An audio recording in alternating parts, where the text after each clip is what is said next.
अस्सलाम वालेकुम फ्रेंड्स, कैसे आप सब दोस्त? उम्मीद है सब खैरियत होंगे। तो बहुत रिक्वेस्ट आ रही थी कि सर कोई स्टैटिस्टिक के बारे में, STA 301 के बारे में हमें कुछ बताया जाए कि इसको कैसे तैयार करें, इसके बारे में, यानी कि पेपर कैसे आता है, मिड टर्म और फाइनल टर्म कैसे आता है। तो आज मैं मिड टर्म के बारे में बात करने लगा हूँ और इसके इंपॉर्टेंट क्वेश्चंस जो हैं वो हमें बता दें, क्योंकि ये बहुत लेंथी कोर्स है और बहुत अजीबोगरीब कोर्स है। नॉर्मली CS के स्टूडेंट, मैथ के स्टूडेंट इसको स्टडी करते हैं तो उनको बड़ी प्रॉब्लम फेस होती है। तो इसलिए मैं एक कट इट शॉर्ट करके ना कोई आपको कुछ चंद एक क्वेश्चंस बताऊंगा। वो क्वेश्चंस को आपने उस नौइयत के क्वेश्चन जितने भी आपको मिलेंगे आपने वो करने होंगे, इंशाल्लाह उसमें से आपका पेपर अटैम्प्ट हो जाएगा। तो चलें, ये जो पहला चैप्टर है इसमें से तो आपने जितनी डेफिनेशंस हैं, जैसे variable, meaning of data, descriptive data, quantitative, qualitative, discrete, continuous, तो ये जितनी भी डेफिनेशंस हैं ये आपने अपने पल्ले बांध लेनी है। पहली बात तो ये है, क्योंकि डेफिनेशंस जितनी ज़्यादा तैयार होंगी आपकी, आप उतने MCQs और 2 नंबर के क्वेश्चंस अटैम्प्ट कर पाओगे। ये डेफिनेशंस कहाँ, पहले और दूसरे में ही ज़्यादा हैं, इसके अलावा इतनी ज़्यादा नहीं है ये डेफिनेशंस। आगे लॉन्ग क्वेश्चंस ही हमारे पास आते हैं जो कि कोई डिस्क्रिप्टिव टाइप होते हैं। फॉर एग्जांपल वो आपको क्वेश्चन दे देता है कि एयरप्लेन का इंसिडेंट कोई वगैरह हो गया है, उसमें जो है ना कोरस्पॉन्डिंग 1 2 3 4 कुछ भी हुई हैं, उसकी वो प्रोबेबिलिटीज़ दे देता है। हमने क्या निकालना होता है? Variance of annual incident. ठीक है, वेरिएंस ऑफ एनुअल एक्सीडेंट। तो आपको वेरिएंस का फार्मूला आना चाहिए, वो वेरिएंस पूछ सकता है। और उसके अलावा क्वेश्चंस आ सकता है, आपको प्रोबेबिलिटी निकालनी हो सकती है, आपको डिफरेंट। मैं सिर्फ अब क्वेश्चंस बोल रहा हूँ, ये क्वेश्चन आपने लिखने हैं, लिख लें। वीडियो को पॉज करके लिखना है, वीडियो को स्लो करके लिखना है, आप लिख लें। वो क्वेश्चन दे सकता है आपको कि कोई से 2 या 4 5 रैंडम बॉल्स आपको दे दे और उसके बाद आपको कहे कि वाइट बॉल और ग्रीन बॉल इनमें से निकालो और इनकी प्रोबेबिलिटी बताओ कि अगर हम किसी बास्केट से इनको गिराएं तो हमारे पास क्या प्रोबेबिलिटी होगी। यानी कि प्रोबेबिलिटी आपको निकालनी आनी चाहिए। ये क्वेश्चन, इस टाइप के जितने क्वेश्चन होंगे ये आपने करने हैं, लाजमी करने हैं। उसके अलावा मीन डेविएशन आपको पता होना चाहिए कि कैसे निकलती है। Mean deviation x minus x bar के ज़रिए निकलती है, डिवाइडेड बाय n कर दें अगर हम, summation x minus x bar divided by n, तो इसके ज़रिए हमारे पास मीन डेविएशन निकल जाती है। तो ये फार्मूले को रट लें, ठीक है। उसके अलावा प्रोबेबिलिटी के ही क्वेश्चंस इससे रिलेटेड आते हैं कि जिसमें हम कोई यानी कि कह सकते हैं कम्बिनेशन वाले और प्रोबेबिलिटी वाले, ठीक है। अब प्रोबेबिलिटी के क्वेश्चन चूज़ करने वाले होते हैं कि जिसमें हम सीक्वेंस का लिहाज करें और जिसमें हम सीक्वेंस का लिहाज ना करें।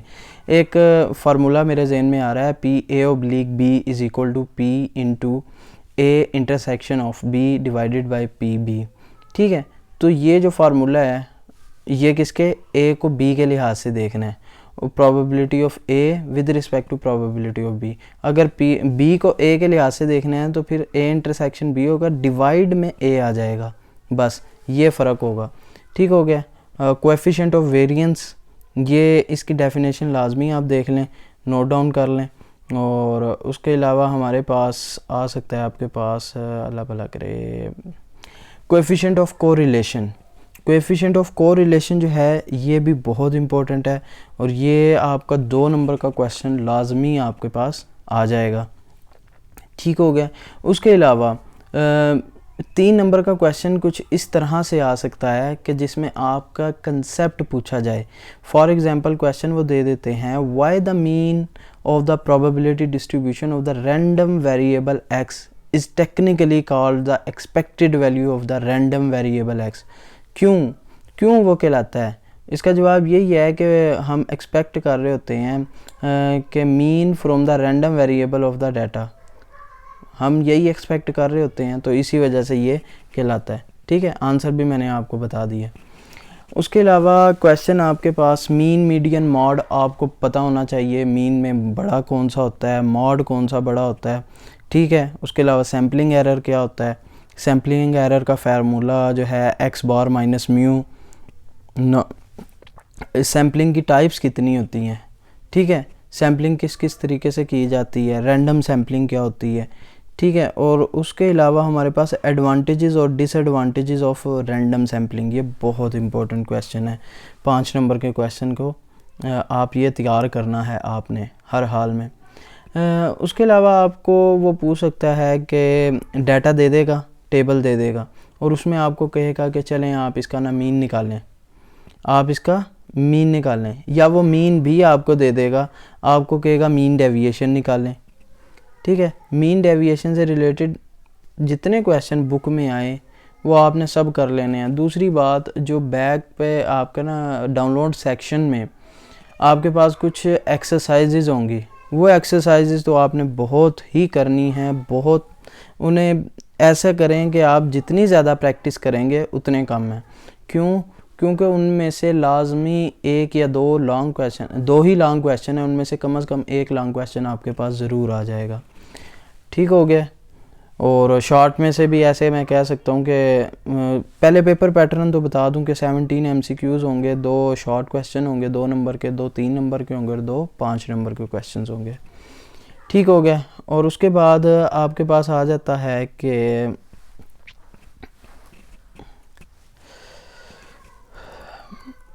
हाँ जी, तो इसके बाद आपके पास आ जाता है compute the mean deviation from the following data. वो मीन डेविएशन वाला बहुत ज़्यादा इंपॉर्टेंट है। How the movement of ratios b 1 and 2 helpful to determine the shape of distribution. ये 3 मार्क्स का क्वेश्चन है कि किस तरह हम जो है डिटरमिन करते हैं शेप ऑफ डिस्ट्रीब्यूशन की, जो डिस्ट्रीब्यूशन की शेप है वो हम कैसे डिटरमिन कर सकते हैं। ठीक है। और उसके अलावा what are the basic properties of random experiment. ठीक है, इसकी प्रॉपर्टीज़ जो मैंने अभी आपको बताई है कि रैंडम की जो है प्रॉपर्टीज़ लाजमी करनी है।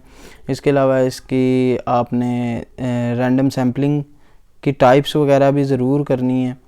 और ये जो जितने टेबल्स आ रहे हैं, इन टेबल्स को आपने बहुत अच्छे से देख लेना है। ठीक हो गया, बस देख लें, क्योंकि इनमें से पेपर बन जाना है आपका टेबल्स में से। जब आप पेपर पे बैठेंगे ना तो आप कहेंगे यार इतना आसान पेपर आ गया। क्यों? लॉन्ग क्वेश्चन हमारे ज़्यादातर किसके, टेबल के होते हैं, और टेबल फिल करने होते हैं हमने। जैसे ये देखें, ये टेबल है ना, मीडियम दिया है, आगे जेंडर का वो खाली छोड़ देंगे, फॉर एग्ज़ाम्पल मैं बात कर रहा हूँ। या ये देखें, ऐसे उन्होंने टेबल मैं कोई टेबल के ऊपर आपको एग्ज़ाम्पल देता हूँ जिसको हमने फिल करना होगा। अच्छा हाँ, ये देखें, lower class limit and upper class limit. अब ये जो क्वेश्चंस है ना वो आपको दे देगा कि एच हमारे पास आ गया 3, और अब आप निकालें उसकी लोअर क्लास लिमिट और अपर क्लास लिमिट। ठीक है। और उसका वो जो है ना पूरा का पूरा आपको इंटरवल दे देगा, सारे के सारे जो हैं आपको वो क्या कहते हैं, आपका डाटा आपको दे देगा, प्रोवाइड कर देगा। आपने लोअर क्लास और अपर क्लास लिमिट ये फाइंड करनी होगी। लोअर क्लास लिमिट कैसे निकलती है? लोअर क्लास लिमिट निकालने के लिए सबसे पहले आपने जो लोअर आपका लोएस्ट डाटा होता है, लोएस्ट डाटा, ठीक है, उसको आपने उठाना होता है, और उसमें जो हमारी एच की वैल्यू निकली है वो ऐड कर देते हैं। और जो हाईएस्ट निकलती है वैल्यू, उसमें आप वही एच ऐड करते हैं, तो वो आपकी अपर क्लास निकल आती है उसकी। ठीक हो गया। बाउंड्रीज बहुत ज़रूरी हैं। उसके अलावा क्वेश्चन आपके पास आ सकता है कि write down the principle of least square method. Least square method का आपके पास क्या आ सकता है? प्रिंसिपल आ सकता है कि वो लिखें क्यों हम यूज़ करते हैं उसको, लीस्ट स्क्वायर मेथड को। बहुत अच्छे से आप देख लें, क्योंकि उसमें से लॉन्ग क्वेश्चन उम्मीद है कि बन जाएगा।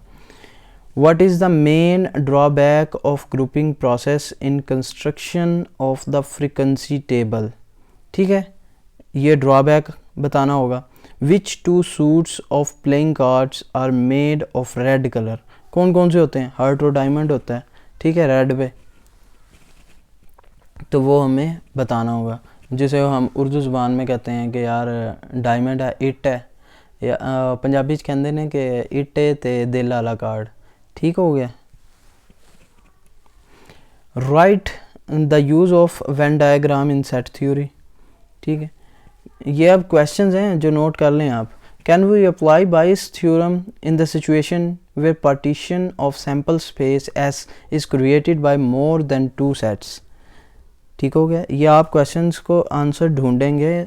अगर आप ढूंढेंगे तो आपको जो है पता चल जाएगा कि ये कहाँ से क्वेश्चन आया और इसके इर्द गिर्द वाला मवाद आप पढ़ लेंगे। ठीक हो गया। Why the mean of the probability distribution of random variable x is technically called the expected value of the random variable x. ठीक हो गया, ये क्वेश्चंस भी आपने देख लेना है। और पर्सनस कोएफिशिएंट्स ऑफ स्क्यूनेस, यही वही है कि आपको पता होना चाहिए कि मीन बड़ा होता है या मॉड बड़ा होता है या मीडियन, इनमें से जो बड़ा है वो बताएं। ये फिर डाटा हमारा स्क्यूड किस तरफ हो रहा है, स्क्यूड का मतलब झुकाव हमारा डाटा का किस तरफ है, राइट वर्ड स्क्यूड है, लेफ्ट वर्ड स्क्यूड है, क्या है बेसिकली। ठीक है, तो हमने वो बताना होता है, तो वो क्वेश्चंस आ जाते हैं हमारे पास। उसके अलावा 2 nominal equation of regression line जो है वो आपको पता होनी चाहिए। Summation y is equal to n a plus b summation x, और summation x y is equal to a summation x plus b summation x square. ठीक है, ये नॉर्मल इक्वेशंस हैं, ये आपको पता होना चाहिए। उसके अलावा ये जो मेरे पास क्वेश्चन आया था वो ये क्वेश्चन था कि a man tossed a fair dice and obtain the how many samples, write down the samples। ठीक है, अगर फेयर डाइस को मैन जो है वो टॉस करे तो उसके पास सैम्पल स्पेस क्या बनेगी। उसके पास 2 डाइस हैं, वो गिराएगा, हो सकता है उसके पास 1-1 आ जाए दोनों के पास। और यार बात ये है कि लूडो के 2 दाने हैं, उसको वो गिरा रहा है, तो उसके पास क्या प्रोबेबिलिटी है कौन कौन से दाने आने की। वो दाने यार काना काना हो सकता है, यानी कि 1-1 हो सकता है, 1-2 हो सकता है, 1-3, 1-4, 1-5, 1-6, 1-7 तो नहीं होगा, खैर 2-2 हो जाएगा, 2-1 हो जाएगा, 2-3, 2-4, 2-5, यानी कि ये अप टू 36 हमारे पास बन जाएंगे, डबल 6 तक। ठीक है, तो ये सारे के सारे लिखने होंगे आपने। ये मेरे पास लॉन्ग क्वेश्चन आया था तो इसलिए मैं आपको ये बता रहा हूँ, एम्फसाइज़ कर रहा हूँ कि इसको लाजमी देख के जाइएगा। और इनमें से आपने प्रोबेबिलिटी भी बतानी हो सकती है कि वो पूछ सकते हैं आपको 2 नंबर क्वेश्चन में कि ये उसने सारे के सारे आपको दे दिए हैं और इनमें से पूछे कि डबल 6 आने की कितनी प्रोबेबिलिटी है। डबल 6 आने की प्रोबेबिलिटी कितनी है, तो ओबियसली 1/36 है। क्यों, डबल से 6 एक बार है ना, तो टोटल कितने हैं 36, 1/36, तो हमारे पास प्रोबेबिलिटी आ जाएगी 1/36। या वो कह सकता है कि कितनी प्रोबेबिलिटी है कि दोनों डाइस के सेम नंबर आएँ, तो दोनों डाइस के सेम नंबर आने की प्रोबेबिलिटी है 1/6। वो किस तरह 1-1, 2-2, 3-3, 4-4, 5-5, 6-6। ठीक है, तो ये हमारे पास हो गए हैं कितने 6, और 6/36, तो हम डिवाइड करेंगे इसको तो 1/6 रह जाएगा। 5 नंबर थ्योरी आपको याद होनी चाहिए कि what is 5 number theory. Define rule of combination, rule of combination क्या है। ठीक है, और इनइक्वालिटी का आपको पता होना चाहिए कि इसमें स्टैटिस्टिक में इनइक्वालिटी का कौन सा कानून है, किसका थ्योरम है, और हम इसको फाइंड कैसे करते हैं, इसका फार्मूला क्या है। ठीक है, तो अगर आपने ये कुछ कर लिया तो आई ग्रांटेड कि इंशाल्लाह आप क्लियर कर जाओगे। बाकी रही बात दुआओं की, तो दुआएं मेरी आप लोगों के साथ हैं, अल्लाह पाक आप लोगों को कामयाब करे। और इंशाल्लाह मैं इसके लेक्चर्स ज़रूर बनाऊंगा और कंप्लीट बनाऊंगा। 22 फ़िलहाल तो मैं 23 से स्टार्ट लूँगा इंशाल्लाह आफ्टर मिड टर्म एग्ज़ाम्स, क्योंकि मैं फ़ील कर रहा था कि लोग इसको स्टडी करना चाहते हैं लेकिन ये डिफ़िकल्ट है, लोग इसको स्टडी नहीं कर पाते, बच्चे बहुत इसमें टेंशन फ़ील करते हैं। ठीक है, तो मेरे साथ कनेक्टेड रहिएगा, सब्सक्राइब कीजिएगा चैनल को। अल्लाह हाफिज़।